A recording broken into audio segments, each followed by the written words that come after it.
Haleluya. Sama-sama katakan amin. Silakan duduk. Shalom semua, apa kabar? Wah, lemes amat ini. Apa kabar? Kita luar biasa karena Tuhan menyertai kita. Amin. Sudah lama kita nggak berjumpa. Saya ingat terakhir kali saya kemari itu tahun lalu. Mungkin bulan 8 atau bulan 10. Waktu berjalan begitu cepat. Kita sekarang sudah di bulan Mei. Wow, waktu cepat sekali berlalu.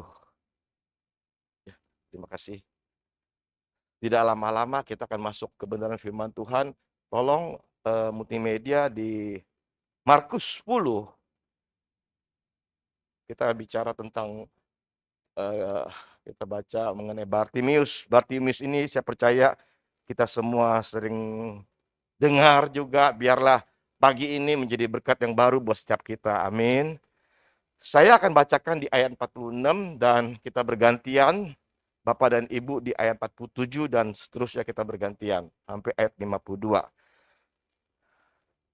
Ayat 46. Lalu tibalah Yesus dan murid-muridnya di Yeriko. Dan ketika Yesus keluar dari Yeriko bersama-sama dengan murid-muridnya dan orang banyak yang berbondong-bondong, ada seorang pengemis yang buta bernama Bartimius, anak Timeus, duduk di pinggir jalan. 47 sama-sama katakan.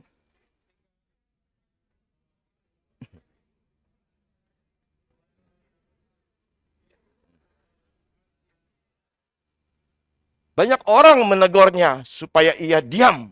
Namun semakin keras ia berseru, "Anak Daud, kasihanilah aku."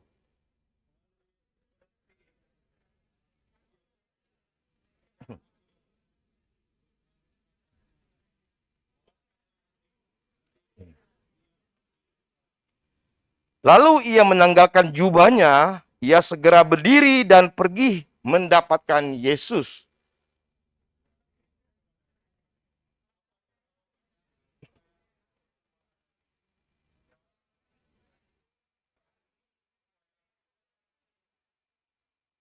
Ayat 52 kita baca sama-sama. 1, 2, 3. Lalu kata Yesus kepadanya, "Pergilah, imanmu telah menyelamatkan engkau." Pada saat itu juga melihatlah ia. Lalu ia mengikuti Yesus dalam perjalanannya. Silakan masuk PowerPoint. Nah, Bapak dan Ibu ini kasih Tuhan, kita tahu cerita ini. Bartimeus ketika Yesus dan para murid juga banyak orang berbondong-bondong mengikuti Yesus masuk ke kota Yeriko dan mau keluar kota Yeriko. Di sana ada seorang pengemis namanya Bartimius. Jadi Bartimius ini sedikit mengenai Bartimius, dia adalah anak Timius. Teolog percaya, sekalipun Alkitab tidak menulis, ayahnya Bartimius yaitu Timius adalah seorang buta juga, bahkan pengemis. Jadi Bartimius ini sudah buta sejak lahir. Jadi sudah miskin, sudah buta. Kalau orang katakan udah nggak mungkin ada harapan. Iyalah, dari orang tua yang sudah buta juga, yang pengemis juga, dan dia keturunannya juga buta sejak lahir dan sangat miskin. Pekerjaannya hanya minta-minta. Minta-minta sama orang, minta belas kasihan sama orang. Ketika Bartimius, dia dengar mengenai Yesus, dan dia tahu Yesus sebentar lagi akan melewati keluar dari kota Yeriko. Dia tunggu sengaja di depan kota Yeriko. Dia tunggu dengan sabar. Dan ketika Yesus dan timnya, murid-murid dan orang banyak keluar, langsung dia tidak mau hilang kesempatan. Dia teriak, "Yesus, anak Daud, kasihanilah aku, tolong aku." Wow, nggak cukup sekali dia teriak, berulang-ulang kali. Dan para murid marah. "Diam, diam, jangan berisik." Karena para murid melihat yang teriak ini orang buta, orang pengemis, orang susah, orang miskin. Ya itulah keadaan pada zaman itu. Para murid-murid Bahkan hari-hari ini pun seringkali di gereja banyak yang kayak begitu. Lihat orang ini nggak dianggap. Tapi Bartimius ini dia luar biasa. Dia sudah mantap, nggak ragu-ragu lagi. Tetap aja dia nggak mau peduli kanan kiri. Dia tetap teriak, Yesus anak Daud, tolonglah aku, kasihanilah aku. Ini orang seperti begini menjamah hati Tuhan, menyentuh hati Tuhan. Jadi Yesus bilang, coba panggil dia kemari. Wah, dia panggil datang. Apa yang engkau mau aku lakukan? Kira-kira Yesus tanya dia kan, begitu di ayat tadi, ayat berapa? Langsung dia berdiri, jubahnya dia tanggalkan. Jubah bicara apa? Jubah bicara mungkin untuk minta-minta, mungkin ada kesombongan, dan dia tahu itu semua menjadi penghalang supaya dia bisa datang kepada Yesus. Dia buang semuanya, dia datang kepada Yesus. Dia bilang sama Yesus, rabunilah mataku supaya aku bisa melihat.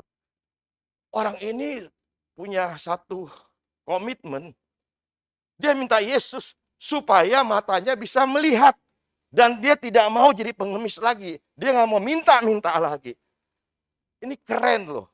Keren. Ya, jadi biasa kan minta-minta, pengemis itu kan mentalnya minta-minta aja. Minta belas kasihan orang. Jadi udah mengandalkan manusia lah. Ya, mengandalkan manusia udah jauh daripada Tuhan. Yesus menyentuh pun tidak. Coba next. PowerPoint. Yesus bilang apa? Pergilah. Imanmu telah menyelamatkan engkau. Imanmu telah menyelamatkan engkau. Bartimius, apakah dia langsung seketika juga langsung bisa melihat? Terus Alkitab katakan apa? Lalu ia, Bartimius, mengikuti Yesus. Dia mengikuti Yesus. Artinya jadi pengikut Yesus. Dalam perjalanan Yesus. Jadi pengikut Yesus dia. Ini Alkitab katakan dia jadi pengikut Kristus. Artinya dia ini sungguh-sungguh menjadi pengikut yang sejati.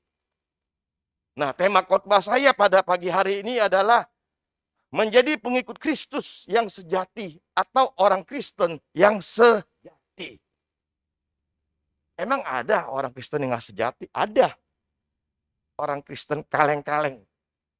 Banyak. Tapi di sini nggak ada. Amin. Ini mukanya ada yang senyum. Di sini nggak ada. Amin. Aminnya jangan tanggung-tanggung. Amin. Iya. Sejak zaman Yesus sudah banyak. Ingat gak ketika ada 10 orang sakit kusta? Yesus mau lewat, mereka teriak. Yesus guru, kasihanilah aku. Kasihani kami. 10-10-nya teriak. 9 orang Yahudi, 1 orang asing. Orang Samaria. Tapi 10 ditahirkan. Ketika ditahirkan, cuma 1 orang asing balik kepada Yesus. Tahu berterima kasih dan mengikuti Yesus. 9 nggak tahu kemana batang hidungnya. Banyak loh orang. Anggap Yesus, anggap Tuhan kita tuh kayak dukun. Ada maunya aja. Udah mengalami berkat, udah. Nggak penting Tuhan. Wah.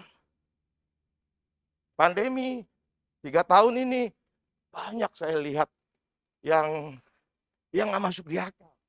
Bahkan saya dengar ketika kemarin sidang MD, saya ketemu beberapa gembala di mana pengerjanya adalah bekas ketua Komsel saya, zaman dulu ketua FA, zamannya Family Altar, udah lama kali. Keluarga ini diberkati, hari ini udah nggak pernah ke gereja. Yang ada jalan-jalan. Kok bisa begitu, saya bilang. Orang bisa berubah loh. Bisa berubah. Jadi menjadi seorang Kristen yang sejati atau pengikut Kristus yang sejati, Itu mau ada masalah, nggak ada masalah, tetap imannya sejati. Nggak goyah, teguh. Sekali Yesus, tetap Yesus. Nggak berubah. Mau ada masalah, nggak ada masalah. Kita jadi pengikut Kristus, dengar baik-baik. Kita jadi orang Kristen yang sejati. Bukan berarti nggak ada masalah. Masalah mah tetap aja ada.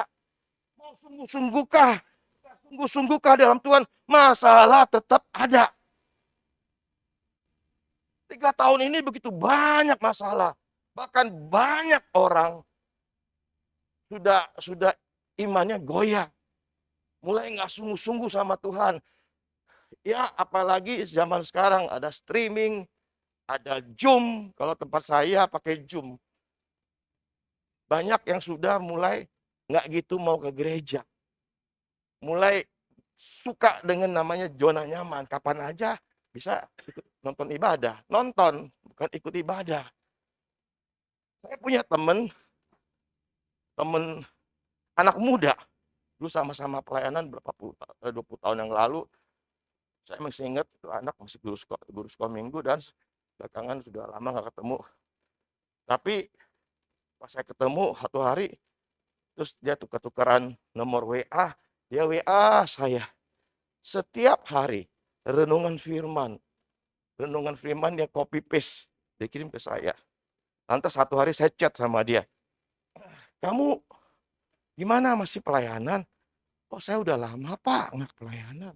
Ya nggak ke gereja. Enggak. Terus kamu kok masih percaya nggak sama Tuhan? Masih Pak, masih percaya. Oh gitu. Dengar ya, kamu jangan marah. Kamu lagi membuat suatu kebodohan pada diri sendiri. Kamu udah nggak ke gereja.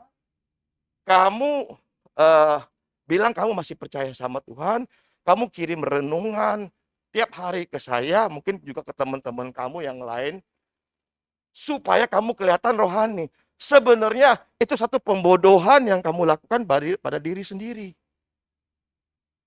Kamu bilang kamu masih mengasihi Tuhan, masih percaya.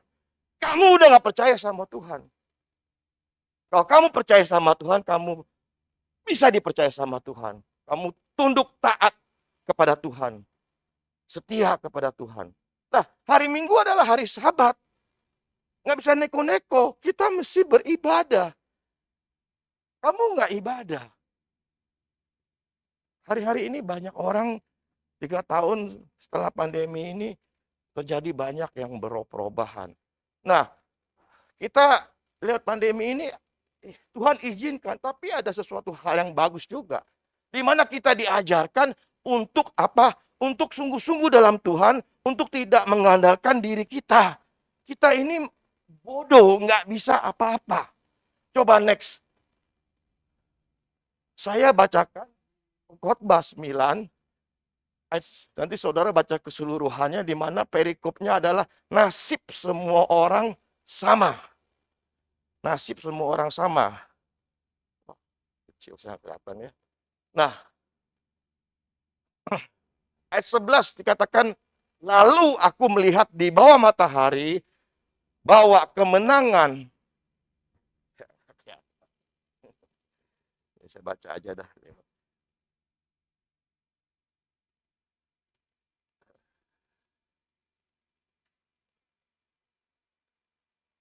Ya, saya ulangin. Lalu aku melihat di bawah matahari bahwa kemenangan perlombaan bukan untuk yang cepat.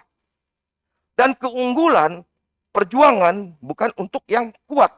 Juga roti bukan untuk yang berhikmat. Kekayaan bukan untuk orang yang cerdas. Dan karunia bukan untuk orang yang cerdik, cendekia.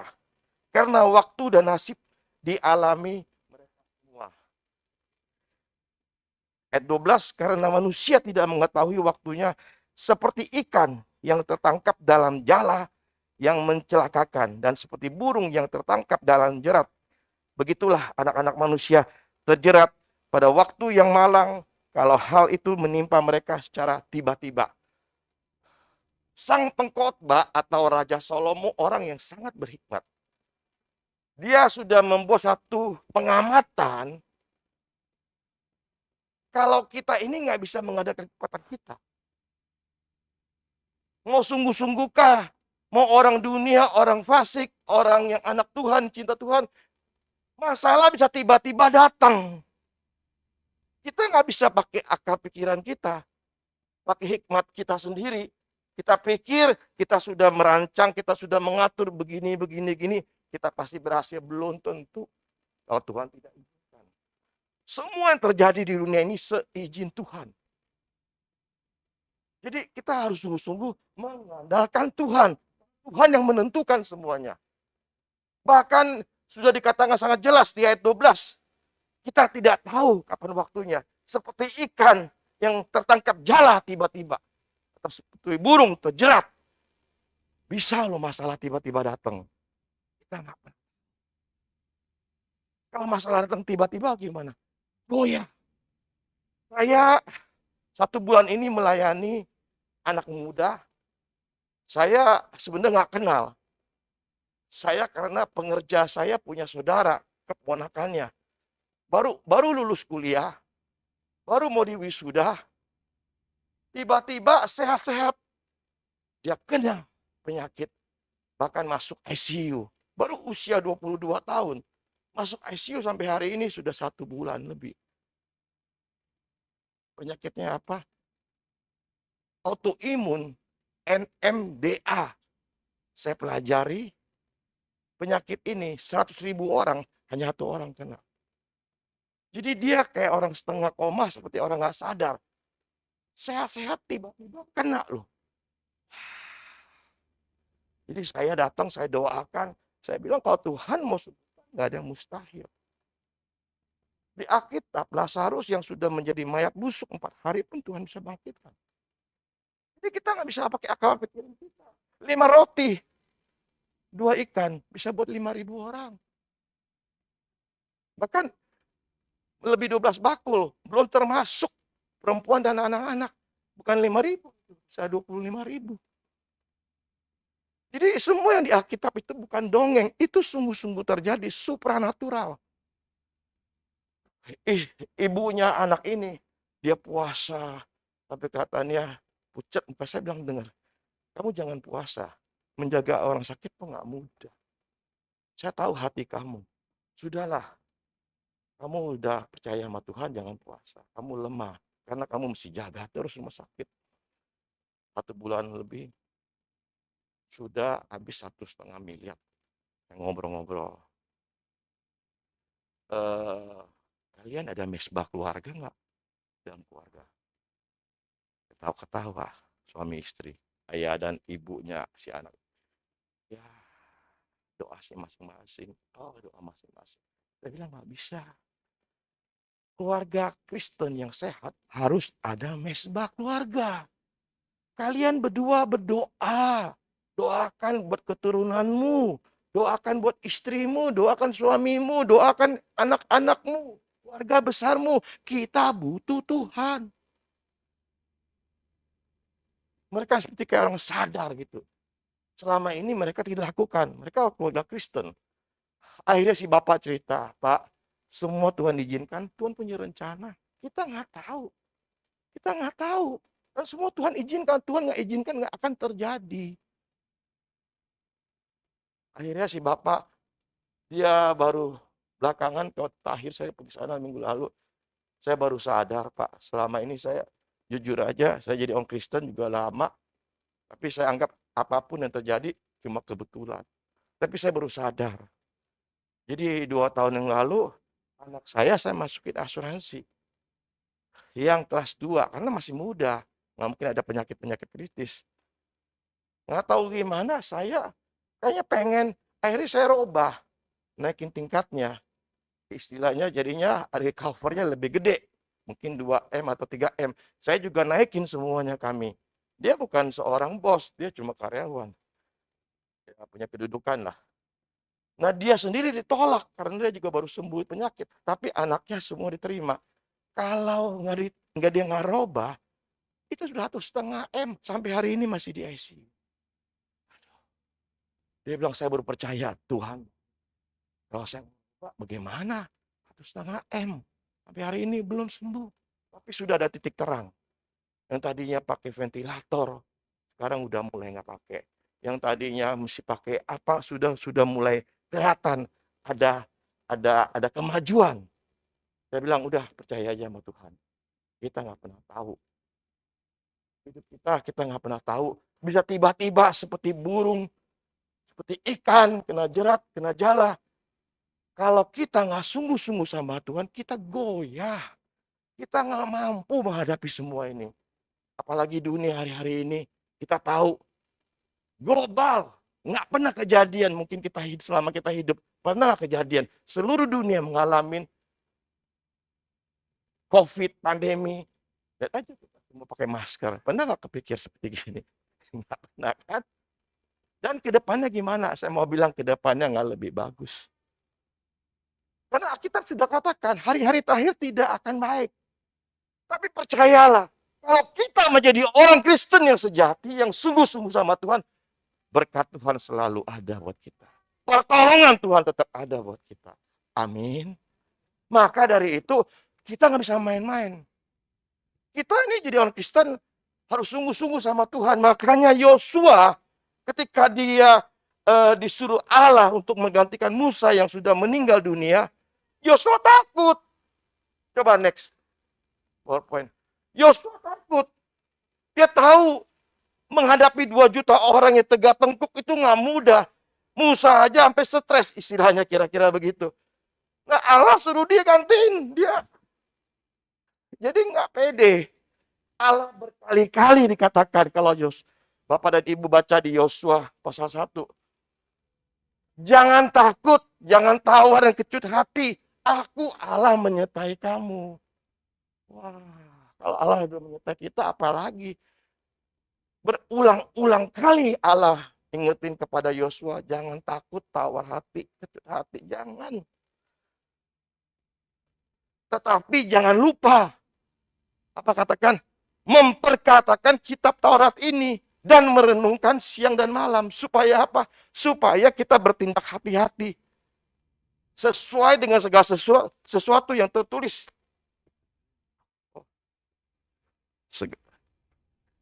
Yang tertulis di dalamnya. Sebab dengan demikian, perjalananmu akan berhasil dan engkau akan beruntung. Jadi kalau kita baca firman, itu orang Kristen harus seminggu sekali di gereja, enggak, setiap hari. Benar-benar penting. Minggu ibadah, pulang direnungkan. Percayalah sama saya, ketika kita merenungkan firman Tuhan, seperti handphone di charge, kita lagi connecting sama Roh Kudus, selalu ada pewahyuan buat kita. Lama-lama, kapasitas roh Allah di dalam orang percaya itu makin hari makin besar. Kan ada Roh Kudus di tiap hati kita. Kita jadi pengikut Kristus. Amin. Nah, supaya kita bertindak hati-hati, merenungkan firman Tuhan siang dan malam artinya apa? Bukannya kita di rumah merenungkan, enggak. Kita apa-apa nanya Tuhan, nanya Roh Kudus, bertindak sesuai firman Tuhan, supaya kita nggak ceroboh, supaya kita nggak goyah, tetap kita kuat. Pernah nggak saudara ketemu teman saudara, ditanya, muka lu kayaknya oke-oke aja ya, nggak ada masalah. Lu kayaknya nggak ada masalah. Pernah nggak ada yang ngomong gitu? Coba-coba yang pernah ada yang ngomong gitu. Bisa angkat tangan? Wah, ibu ini. Nah, orang seperti gini, mantap. Ini namanya mempermuliakan Tuhan. Bukannya ibu ini nggak ada masalah, masalah banyak. Kita semua ada masalah, tetapi kita tahu. Udahlah, kita percaya sama Tuhan. Kita nggak kuat mengadakan kekuatan kita. Amin.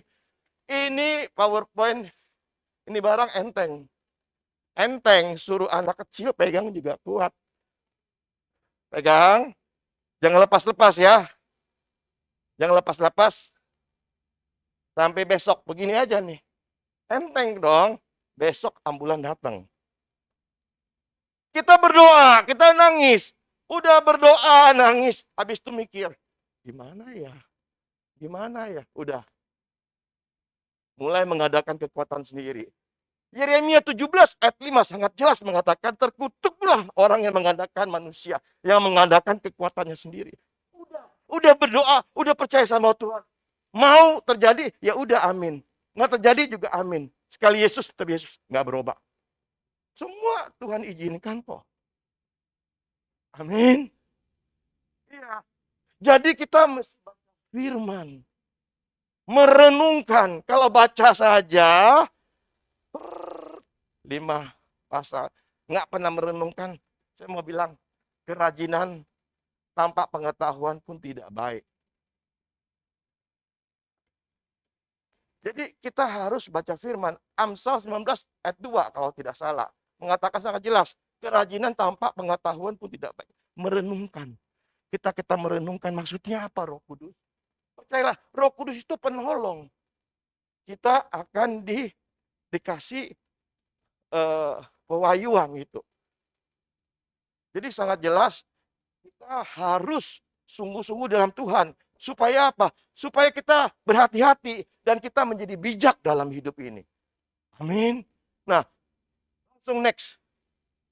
Jangan lupa, Tuhan mau kita menjadi surat-surat yang terbuka. Kita adalah surat-surat yang terbuka. 2 Korintus 3 ayat 2 sangat jelas mengatakan, kamu adalah surat pujian, apa nggak jelas tuh, yang tertulis dalam hati kami, dan yang dikenal yang dapat dibaca oleh semua orang. Kamu adalah surat pujian kami. Jadi kita adalah surat-surat terbuka. Orang bisa melihat kita. Ya kan? Nah, sangat jelas. Biar Tuhan dipermuliakan lewat hidup kita. Roma 11 ayat 36. Saya ingat benar firman ini. Sebab segala sesuatu dari dia, oleh dia, kepada dia. Segala kemuliaan hanya bagi Tuhan Yesus. Kita harus sungguh-sungguh mempermuliakan Tuhan dalam hidup ini. Dan kisah para rasul ayat 8. Tetapi kamu akan menerima kuasa kalau Roh Kudus turun ke atas kamu. Dan kamu akan menjadi saksiku di Yerusalem, Yudea, Samaria, bahkan sampai ke ujung bumi. Kita sebagai orang percaya sudah roh Allah. Hari Kamis depan kita akan memperingati, merayakan kenaikan Tuhan Yesus ke surga. Tanggal 18 Mei. Ingat kan? Sebelum Yesus naik ke surga, sudah pesan-pesan, ya kamu ada, kalau Roh Kudus turun ke atas kamu. Setelah Yesus naik ke surga, 10 hari kemudian terjadilah Pentakosta. Itu dulu. Sekarang udah enak. Sejak kita jadi orang percaya, menerima Tuhan sebagai Tuhan Juru Selamat, langsung otomatis ada roh Allah tinggal di hati kita. Galatia 4 mengatakan sangat jelas. Jadi ada roh Allah, disinilah Roh Kudus mau kita menjadi saksi. Mulainya nggak jauh-jauh dari Yerusalem. Jangan Yudea dulu, Yerusalem dulu, baru Yudea, Samaria, sampai ke ujung bumi. Yerusalem bicara keluarga. Keluarga. Sejak pandemi, banyak loh keluarga ribut. Rumah udah kayak neraka. Aduh, membangun sebuah keluarga nggak mudah. Kita pikirkan. Karena di keluarga nggak ada yang sempurna. Baru kemarin saya pemberkatan pernikahan. Saya bilang, orang menikah karena mereka jatuh cinta. Kemudian keluarga mereka mengalami bahagia. Apakah karena mereka jatuh cinta? Jawabannya, bukan. Tetapi mereka mengalami kebahagiaan karena mereka bangun cinta. Terus bangun cinta. Jatuh cinta itu mudah. Hanya dalam waktu 10 menit lewat tatapan mata, orang bisa jatuh cinta. Bangun cinta diperlukan waktu seumur hidup. Nggak mudah. Kenapa? Kenapa mudah jatuh cinta? Karena ketika orang jatuh cinta, jadi buta. Maka ada seringkali orang dunia bilang cinta itu buta. Jadi buta, jadi bisu, jadi tuli.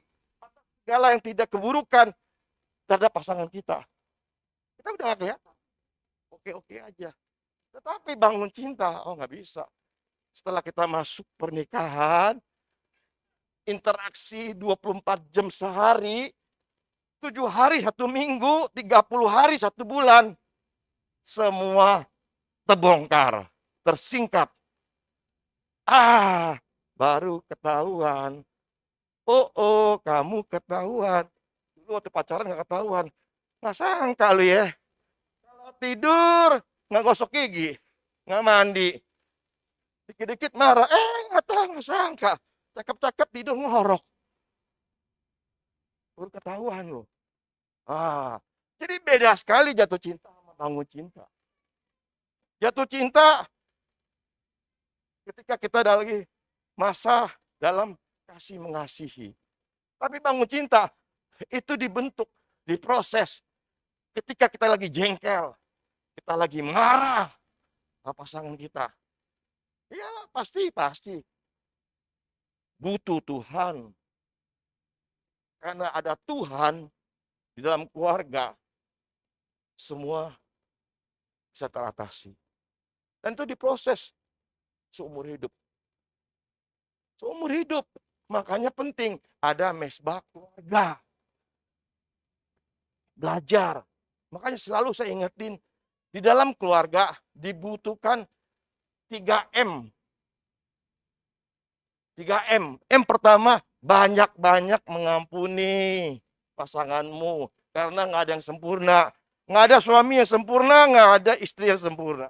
Nggak ada orang tua yang sempurna, mertua, anak-anak. Nggak ada yang sempurna. Justru di keluarga lah kita diterima apa adanya. Yang asli. Nggak seperti di luar. Di luar keluarga, kebanyakan pakai bukan masker ya, topeng. Pakai masker, pakai topeng. Aslinya tuh di keluarga, baru kelihatan tuh. Udah gereja shalom-shalom, di rumah galak amat. Di keluarga. Mulai dari keluarga Yerusalem. Amin. Baru Yudea. Masalah ada, tetap ada. Tapi kalau keluarga unity, percayalah Tuhan sayang sama keluarga kok. Tuhan mengasihi keluarga. Bahkan lembaga yang pertama terutama bagi Allah di dunia ini adalah keluarga. Maka diciptakan Adam dan Hawa. Belum ada lembaga KPK, belum. Tapi keluarga. Jadi Tuhan mau berkati keluarga. Kita tahu perkawinan di Kana. Yesus membuat mujizat yang pertama kali. Padahal waktunya belum tiba. Disampaikan kepada ibunya, waktuku belum tiba, Bu. Tapi dia tetap lakukan. Air dirubah jadi anggur. Bukan anggur buah ya, air anggur, wine. Jadi Tuhan tuh mengasihi keluarga. Kalau keluarga unity, wow keren dah. Maka saya selalu ingat Matius 18 ayat 19. Coba bisa keluar sebentar PowerPoint. Matius 18 ayat 19 dikatakan apa? Di mana dua orang di dunia ini sepakat minta apapun, apa aja, Bapakku di surga akan mengabulkannya. 18 ayat 19. Matius 18 ayat 19. Ya, ini yang ngomong Tuhan Yesus. Jika dua orang daripadamu di dunia ini sepakat minta apa aja, Bapakku di surga akan mengabulkannya. Sepakat artinya apa? Sepakat artinya suami benar-benar cinta Tuhan, istri juga cinta Tuhan. Kan banyak istrinya sungguh-sungguh, suaminya lemot. Kadang-kadang lempeng, kadang-kadang nggak lempeng. Atau sebaliknya, suaminya sungguh-sungguh, istrinya lemot. Lagi lempeng-lempeng, lagi nggak lempeng. Tapi kalau dua-duanya cinta Tuhan, sungguh-sungguh percaya sama Tuhan, dan bisa dipercaya sama Tuhan. Wow, minta apa aja Tuhan kabulkan. Nggak ada yang mustahil kok bagi Tuhan. Amin. Makanya saya bilang, kita menjadi pengikut Kristus. Sejati apa enggak? Apa kaleng-kaleng? Kalau kita sungguh-sungguh percaya sama Tuhan, setia sama Tuhan, jujur sama Tuhan, taat sama Tuhan, setia, jujur, taat, sejuta maksudnya. Setiau. Kita sungguh-sungguh percaya dan bisa juga dipercaya sama Tuhan. Keren. Bisa dipercaya kok orang ini. Amin. Nah, kembali ke PowerPoint. Jadi Yesus sebelum naik ke surga, ada amanat. Amanat agung dikatakan apa di Matius 28 ayat 19 sampai 20. Kembali ke PowerPoint tadi. Karena itu pergilah, jadikan semua bangsa muridku. Dan baptislah mereka dalam nama Bapa, Anak, dan Roh Kudus. Dan ajarkanlah segala sesuatu yang telah kuperintahkan kepadamu. Yang telah kuajarkan kepadamu, dan ketahuilah aku senantiasa menyertaimu sampai kepada akhir. Hari ini kemana saja kita berada, dapat pekerjaankah, usahakah, masih enggak mempermuliakan Tuhan, mempromosikan Tuhan, masih enggak menginjil. Penting loh. Saya lagi pikir-pikir firman Tuhan, kalau tuh orang percaya bertobat, itu seisi sorga, seluruh malaikat di sorga bersuka cita. Istilahnya, manusia di muka bumi itu bisa bikin sorga pesta ria, bersuka cita. Keren nggak? Sorga itu nggak ada tangisan air mata. Sorga itu yang ada sukacita. Keren. Memuji-muji Allah, memuji-muji Tuhan setiap hari. Tapi pernah sekali sorga mengalami kesedihan. Suasana sorga mencekam. Kapan? Ketika Allah, Bapa, Yohanes 3 ayat 16. Karena begitu besar kasih Allah akan dunia ini, sehingga mengkaruniakan anaknya satu-satunya yang tunggal. Supaya barang siapa yang percaya kepadanya tidak akan binasa. Ketika Bapa di surga mengorbankan anaknya yang satu-satunya yang tunggal, itu surga langsung mencekam. Yang ada kesedihan. Kalau kita punya anak satu-satunya kita kirim ke medan perang, kita tahu nggak mungkin balik dah, pasti mati. Sedih nggak?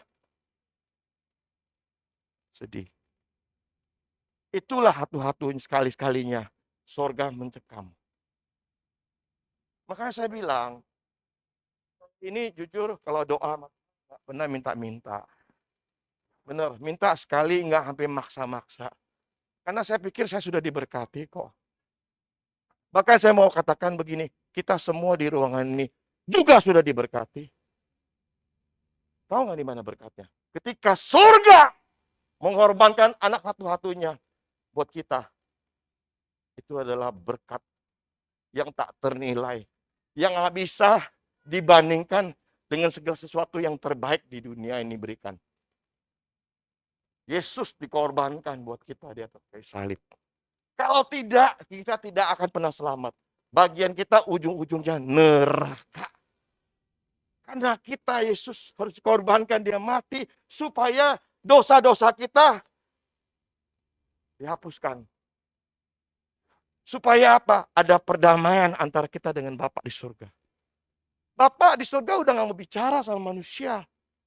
Makanya Maliaki adalah yang terakhir perjanjian lama. Hampir 500 tahun. Tegar tengkuk manusia itu. Susah diatur. Kita diperdamaikan dengan Allah Bapa. Bahkan Galatia 4, kita dipercaya menjadi anak Tuhan. Anak kerajaan sorga. Artinya itu hadiah yang terbaik. Jadi kalau Tuhan saja, Allah Bapa aja mengorbankan anak yang tunggal, bahkan Tuhan aja mau mati, masakan berkat-berkat yang lain Tuhan nggak berikan. Nggak mungkin. Amin. Masalahnya kita bisa dipercaya nggak sama Tuhan? Benar. Banyak loh orang nggak bisa dipercaya sama Tuhan. Ya. Kita pastikan kita ada hubungan yang intim dengan Roh Kudus.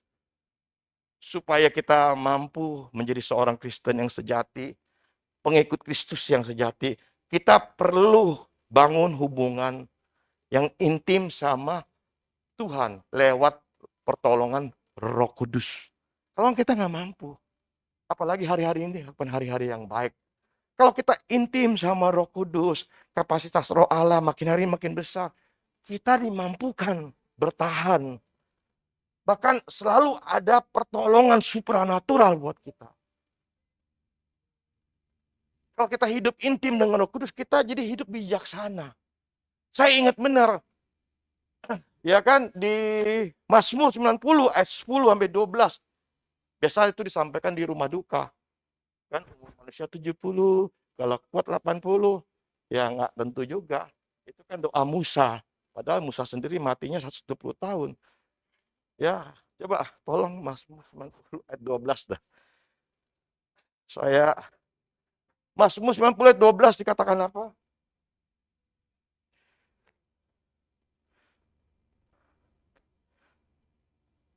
Ajarlah kami menghitung hari-hari sedemikian hingga kita beroleh hati yang bijaksana. Kita sadar hidup ini singkat. Hidup ini sementara. Apakah kita ini hidup ini sungguh-sungguh bisa menjadi pengikut Kristus yang sejati? Uang itu nggak segala-galanya. Saya mau bilang. Uang nggak segala-galanya. Banyak orang, banyak ya, tapi di sini nggak ada. Saya mau bilang. Ya, mungkin maksud saya nggak ada yang ngaku gitu. Di tempat saya banyak. Berkati Tuhan. Kalau kembalikan 10%, itu kembalikan loh, kan bukan beri. Itu memang sudah harus. Lah, kalau pengerja saya terapkan. Alkitab katakan Maliaki ayat 8 sampai 10. Kalau kita nggak kembalikan, penipu. Kalau penipu, gimana lu mau melayani Tuhan? Itu kan Alkitab perjanjian lama. Saya mau bilang, perjanjian baru, biar biasa. Coba Ibrani 7 dah. Banyak. Gak apa-apa ya. 10 menit lagi. Ibrani 7 ayat 8. Jadi kalau saudara baca kitab Ibrani ini ditulis tahun 65 Masehi. Artinya kira-kira 32 tahunan lah. Sesudah Yesus naik ke surga, persepuluhan masih dipraktekkan. Saudara baca Ibrani keseluruhannya, awal-awalnya persepuluhan itu dilakukan oleh Abraham. Di Kejadian 14. Singkatnya ceritanya begini. Ibrani katakan apa? Ketika di sini manusia fana menerima persepuluhan atau bendahara atau gembala atau apapun gereja itu, sesungguhnya dan di sana di sana tuh di sorga, itu Yesus yang tentang dia diberi kesaksian bahwa ia hidup.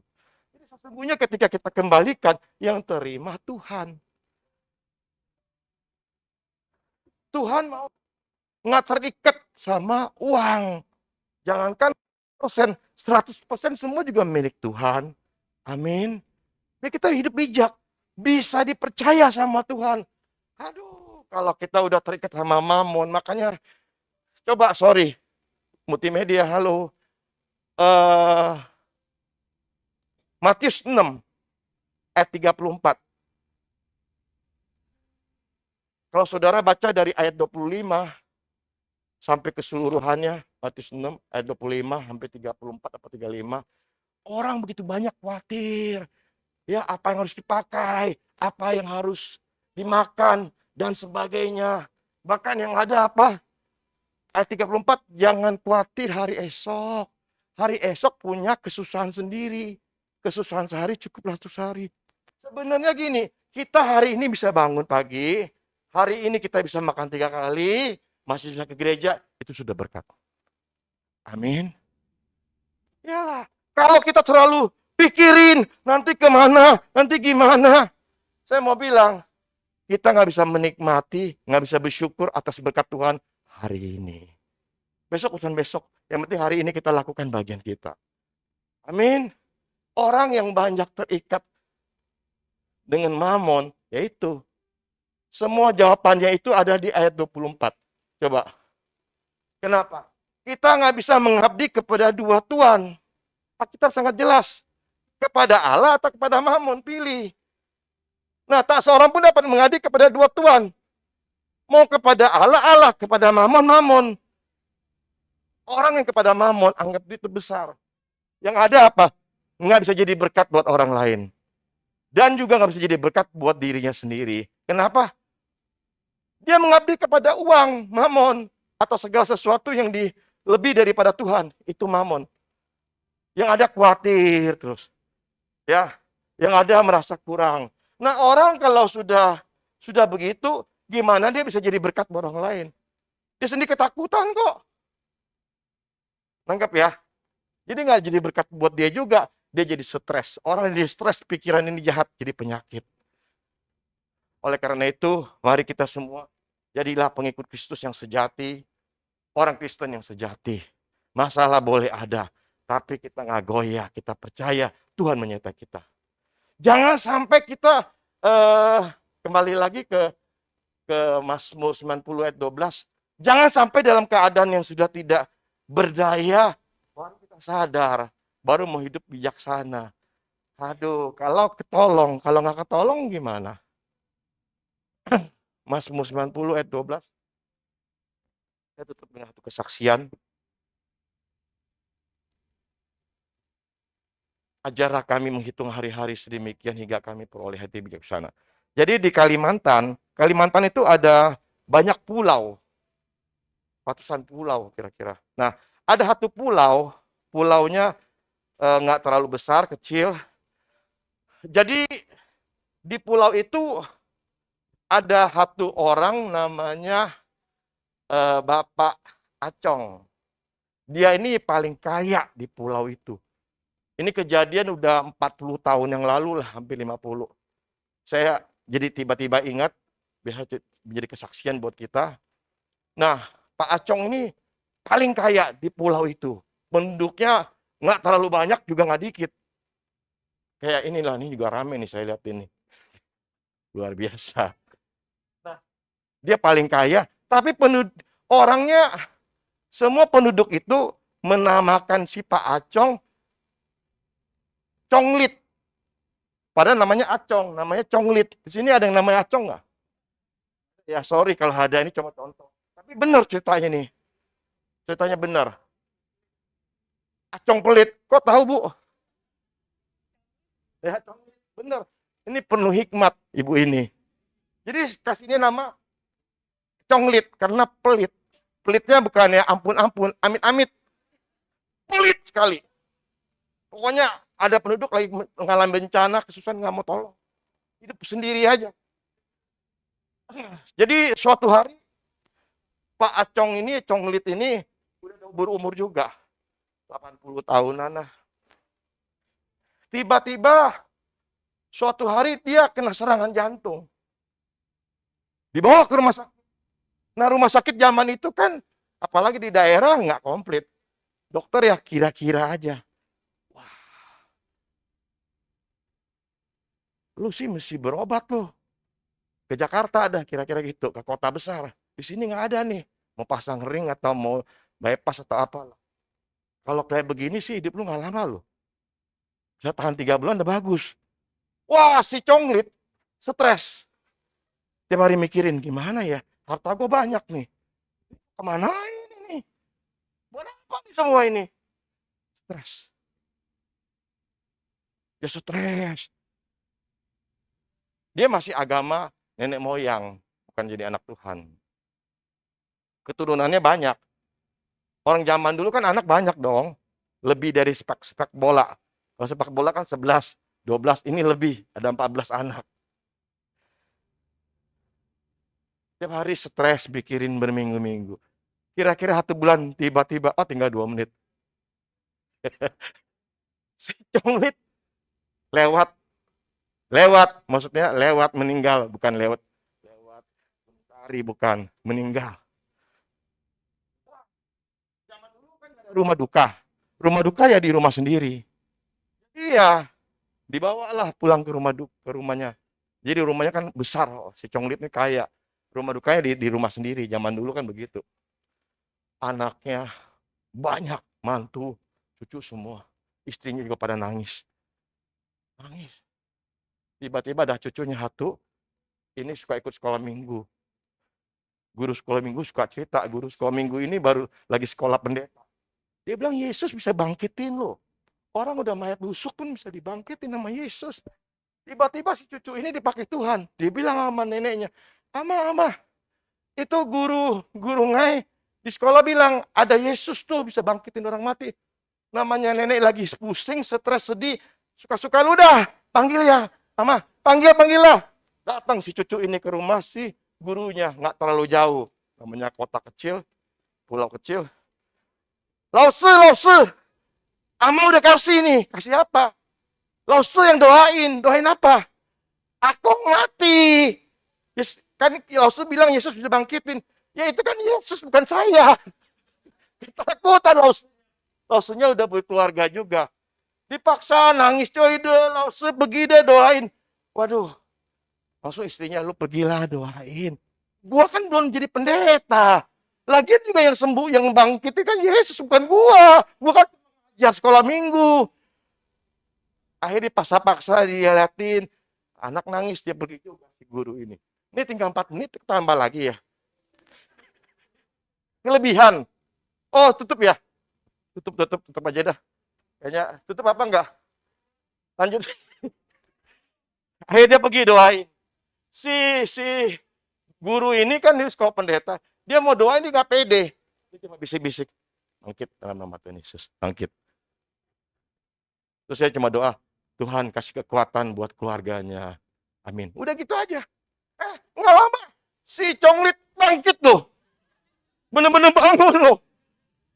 Singkat cerita, nggak cara Tuhan. Si Conglit bertobat. Dia dibawa Tuhan ke tempat yang namanya Hardes. Wah, banyak orang teriak. Di sana dia bertobat, diterima Tuhan. Lewat kesembuhannya, semua keluarganya menjadi anak Tuhan. Bahkan pulau itu mayoritas menjadi orang Kristen. Bahkan si Conglit bangun gereja. Dan penduduk sana udah kasih nama Conglit. Congsus, maksudnya Acong Yesus maksudnya. Mari saya undang WL sini. Aduh, kelamaan nih. Jadi pastikan kita jadi orang Kristen yang sejati. Percayalah Tuhan mau pakai kita. Amin.